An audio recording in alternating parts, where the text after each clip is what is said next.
Hey everyone, welcome back to Shitcoin Daily. Today we're going to be talking about what we do to look out for rug pulls. So normally we show you what the process we go through to check if a coin's good enough to invest, but now we're going to flip that on its head and we're going to talk about coins and how you can pretty much determine if they're a rug pull or not. And this fits in with the article talking about 2021 has been the biggest year for rug pulls and scams, and Abe is going to guide us through it.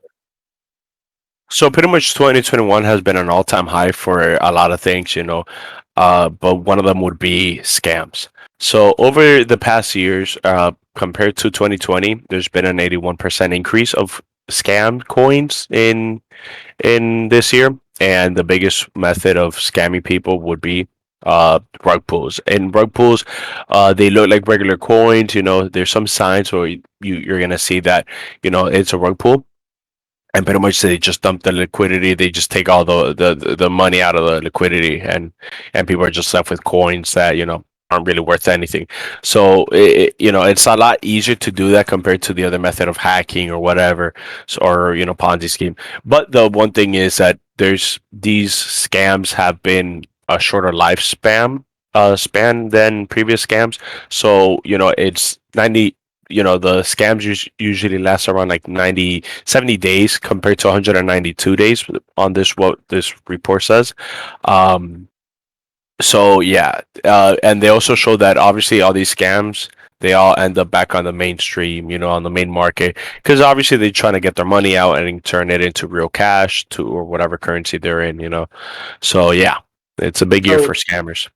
the amount of money taken this year off of scams has surpassed over $7.5 billion, Yes. which is just crazy. That's a crazy amount of money stolen from people. And the fact that 70 to 90 days shows when they decide to rug pull pretty So much puts you in a danger zone if you're investing in crypto younger than that. But also, if you avoid that time frame, then you're avoiding the biggest gains. So it's a huge risk that you're taking. and even theoretically, not great advice, not advice at all, but like that means theoretically you have like 70 days, because rug pull just means they're gonna dump out the liquidity. Doesn't mean there's no money to be made. Obviously, if you know what's a rug pull, don't invest in it. Don't tell the people to invest in it. You don't know until it's too late. Obviously, in the crypto space, it's a wild west. You just take someone's face, and you know and the community around them. Maybe the people in the community might believe in it. The only one that knows his true intention is a founder. So, and then you just got to be careful. Invest what you're willing to lose, and whatever you put in, just assume that if it goes to zero, you'll be fine, okay. Don't put your life savings. Don't risk it all. Just put $100, $10, even a dollar. And You if you know. haven't seen what a rug pull looks like, normally when they drain liquidity, search up on YouTube. What is it? The from the show Squid Game's Oh token yeah. rug pull. It Yeah. literally happens in a split of a second. Like there is no such thing as getting your money out. Your money's gone.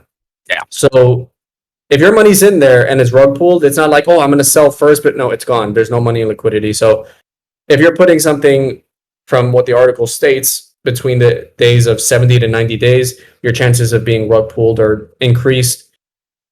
And I mean, it's working. Over 7.5 billion have been taken. So Yeah. So a lot of rug pulls also comes from DeFi, but the biggest one actually came from a centralized platform. It was a hedge fund, I believe, from Turkey. It was a big company. He got a whole lot of investors, and he just fled the country with billions of dollars, 2 billions actually. Yeah, but I think that's more of the traditional method, I guess, because in this is like crypto, your people Bernie don't. Madoff of Yeah, crypto. yeah, yeah. Yeah. You don't flee. You just You just take the leave. money. Yeah, you just Yeah. take the money and you sit in your house and you do it again. Which I Yeah. mean, today it's becoming easier to spot those because of things like wallet trackers. You can track the contract from where it was made, and any other deployed contract from that wallet address is flagged and blacklisted on most sites. And this is community driven. There was the hack on Polkadot. I believe it was Polkadot that happened a few weeks ago, Yeah. where they stole almost $1 billion, and the hacker, like all the accounts, all the wallets that were related to that wallet was flagged as a scam wallet. So even if it went back to Coinbase or Binance, however they wanted to withdraw, the community was on it and flagging each of those wallets as a scam wallet. So if in his case, it would be hard to take the money out either way, because if it was attached to a Coinbase account, then that could be, I mean, a lot, that kind of money would be, it'd be investigated. Yeah, and it So- would be held by Coinbase. With the double-edged sword with crypto, I've seen an article about one platform got hacked, and they know, they're like, hey, guy, we know who you are. We have your wallet. We don't know who you are, but we know your wallet. We're tracking you. You can't hide $2 million, especially when everything's public record. People say, oh, with the crypto space, you could hide money, and no, not really. Everything's tracked. You have to share that info with everybody. That's the whole point of decentralized ecosystem. So, and then he was like, oh, I was just trying to test the security on this platform. Here's the money back. I wasn't actually trying to steal it. I was just trying to test your system. But obviously, he's trying to steal the money. Obviously. If he was trying to test it, he wouldn't have drained the money. So No, he would have probably made a token or something and then done something drastic and then contacted the developers and be like, look, I have broken your security. Pay me to fix it. yeah, it's called white hat hacking. Is that what it's called? Yeah, Pretty much white doing hack. something for the benefit of the community. That, I mean, he took the money. He just didn't want to get caught. Yeah.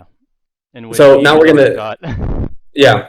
I mean, they didn't know his face, but they knew his wallet. He wasn't going to get away with that money. No. Now we're going to lead into how to spot these and what we normally do to spot rug pulls. And the first point the article made, understand that a lot of tokens between 70 to 90 days is when they rug pull. If you're investing in something earlier than that, which we do frequently, I'm not going to lie, but your chances of a rug pull have gone up quite a good amount. So you need to be careful. And these next steps are going to help you to mitigate that risk by looking into this. So we're going to start with something that I was just looking at this morning. I wake up, I'll go on Coinbase, check what's trending, then go through my other steps of looking for other things that are new. I found something called Gaming Shiba, and I was like, okay, let me look at it. Okay, graph looks all right.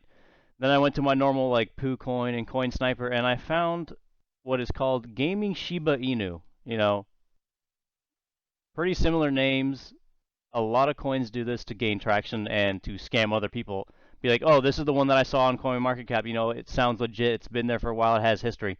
If you look at the graph, no history. It was founded this morning at 9:20 or something like that. And if you look at it, it only has $166 in liquidity, and there's only 17 holders. Yeah. So one, that kind of seems what's like, how you said that they're getting people to just invest off of the mistake of not getting the proper token. and that's something very important when you guys are investing. Copy the token address from a known site. Like, you want to make sure you're getting the right one. CoinMarketCap. Yeah, you want to make sure you're getting the right one, because there have been times where any of us three have probably done it at least once, or are thought to have done it. So Yeah. it is very important when you guys are investing is to make sure you copy the correct address. And it's something that you do need to pay attention to, because the times that we have done it, it's kind of one of those like, all right, everybody on the phone, like, which one is it? Like, and we're trying to figure, like, it's like, so and we're sending it's very different important. addresses. Yeah, it's very, very, very important. Like, and that's why if you're like, all right, this is the coin, let me copy it from where I saw it. So normally CoinMarketCap or CoinGecko would be the best. Don't search the name on Google and put like token address, because then you're going to get a whole bunch of similar results, and so a name that might just have like one letter off, and your chances of getting scammed are pretty high. So and you can notice that in websites, because when people found, like, when this coin will eventually like develop a little bit, the fake one, it'll develop, but they may copy the website of the original and replace like the I, and I've seen this actually a couple of times. They replace the I with a J, because it has the dot and it has the stick, but you can barely see where it comes out. So that is a common practice in people making websites. They'll replace one letter of the URL to make it look extremely similar. So, and they copy the whole the website too. It looks identical. The address is what you need to pay attention to. Same. they with just take the URL. source code and put it on their page, except the only difference is the URL. The other thing to look for when looking at tokens is the contract. Now, I know a lot of people don't know how to read contracts, but Token Sniffer does have its own, like, I'm going to read the contract real quick, see if it's similar, and mark similarities. Now, in this one particular, SafeMoon released their version 2 contract not too long ago. This one in particular uses that contract. Right here, you can see library safe math. That's in the SafeMoon contract. I've read it myself. I have tweaked the SafeMoon contract. This is a copy of it. And in here there is, I'm not going to show it to you because it's really complicated, but there's a small hidden mint fee, or they can mint after creation, which is actually pretty common, and it's really messed up because they say, oh, I'm going to burn 50% of the total minted amount, right? So they mint that, they burn it. Now, say the coin's at $1, it's been 2 months, it's gone up to $2. You know, people are saying, oh, this isn't a fake coin, it's not a rug pull, it's not a honeypot, it's a real coin. Then the developer will secretly create another wallet, mint, let's say 200 tokens, right? So that's $400. Give it to that wallet and sell it. Because it's going to look on the chain like he's buying the tokens because they're going to his wallet and then selling them legit. It's going to look legit 100%, but it's fraud and embezzling almost. In this case, it's a slow drain. And, you know, if you drain liquidity, you're automatically marked as, all right, you know, it's a rug pull. Yeah. But if you did this slow drain, you would actually have to have people paying attention to the buys and sells. Because if they're not paying attention to the buys and sell at that very moment, then that transaction's almost lost in like the chain, because no one's going to like search that wallet specifically. You would have to go through all the wallets that hold that coin.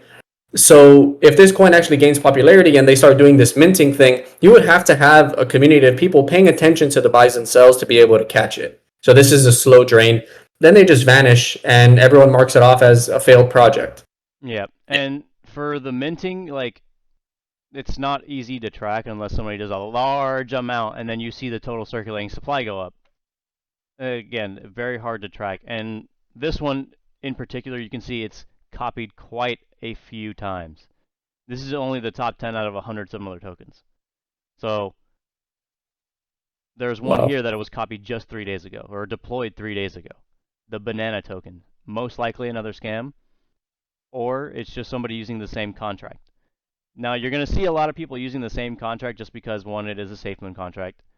But the problem with this contract is that it does have a hidden minting fee, or a hidden minting source, which anyone using the same contract is going to be flagged as a hidden mint source, which Token Sniffer does have a section, latest scams and hacks.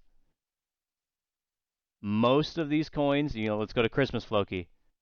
Hidden mint functionality. Again, you can go to 90% of these and you're going to find the issue with them is going to be hidden mint functionality.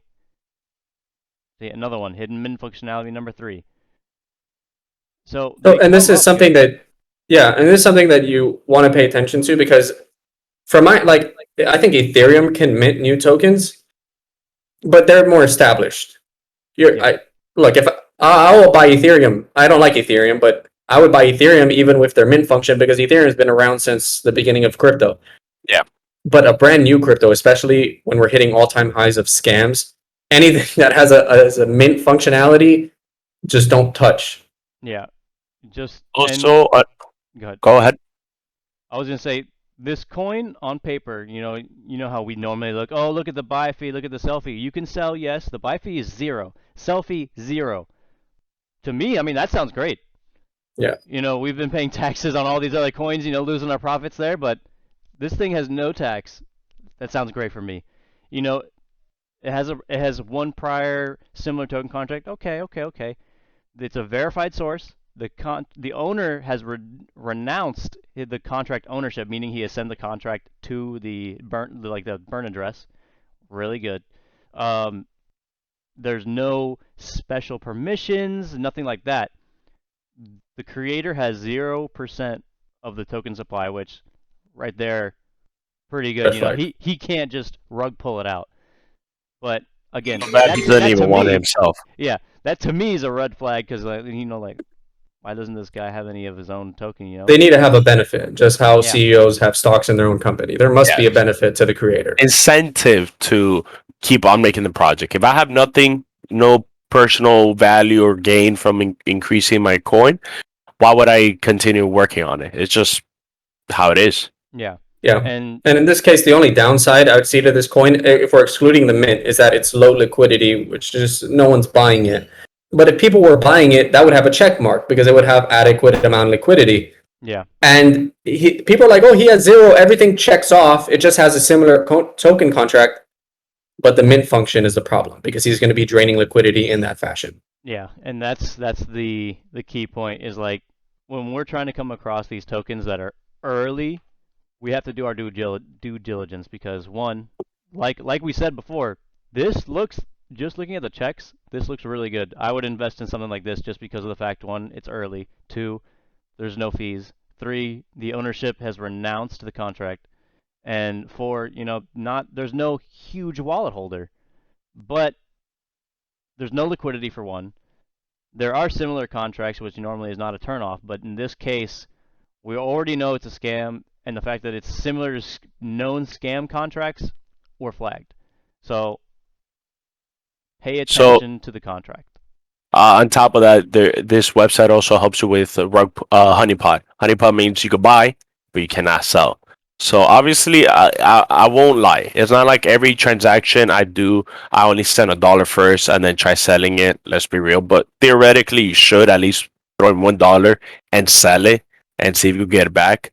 If you go to Token Saver and they don't know if it's a honeypot or whatnot, but you know that's another safe method that you could guarantee that you'll get your money in and out. You know, Yeah. just so you know, look at Squid Game token or whatever. Also, me personally, if there's a token named after a show or anything that's not really partnered, I wouldn't touch it. If you know the Matrix coin, Microsoft Halo coin, don't do it. It's not partnered. They're just going off of names. I wouldn't really invest in it. Yeah. You know. Yeah, Squid Game gained popularity because it was the most popular show ever on Netflix. Everyone's like, oh, Squid Game token. And this person took the idea to turn it into something. They took the hype and then they drained the liquidity. So, I would avoid tokens based off, any of how ApeSet news or shows companies, and they're not partnered. If they made a token, it would be news. If Microsoft made a token, it would be news. Yeah, Just it's like not how partnered. Ubisoft created their platform, it would be news. Yeah, of course. Exactly. It's big news. That's huge news. Those are multi-billion-dollar companies getting into the crypto space. That's mega news. If you're like, oh, look at this token, Microsoft coin. It's not Microsoft. So avoid anything trying to gain hype off of companies or shows or, trends per se. Yeah. But that's it for my explanation on like how to spot things, what we look for, how do we find it. It's all connected, and you should really do your due diligence if you're going into tokens that are, less than 120 days old. Yeah, and Token Sniffer, while it seems like we use that as a one-stop shop, it's a great place. It tells you if there's a mint function. It tells you it's a honeypot. I mean, it just gives you all of that, and you can do with what you will with that information, but it's a good place to start. And then our normal stuff where you go on social media, you go to their Telegram, how many holders, how much is being held in those specific wallets, if the liquidity is locked or not, and then you take those extra steps that we normally do on our normal videos to determine if it's worth the risk or not. But right off the bat, just letting everyone know, honeypots, you don't put $1 in. Coins with a mint function, you don't put $1 in. So these are the steps that we would normally take. There's still risk. It's not like a clear cut, like I'm safe from all scams, but it's a good start. Yeah. So that's pretty much it for today's video. We'll see everyone tomorrow, which is Christmas. So Merry Christmas Eve. And if you guys tune in tomorrow, we'll see you guys tomorrow. If this is your first time here, hit the subscribe button, notification bell, leave a comment down below if you want us to review a shitcoin.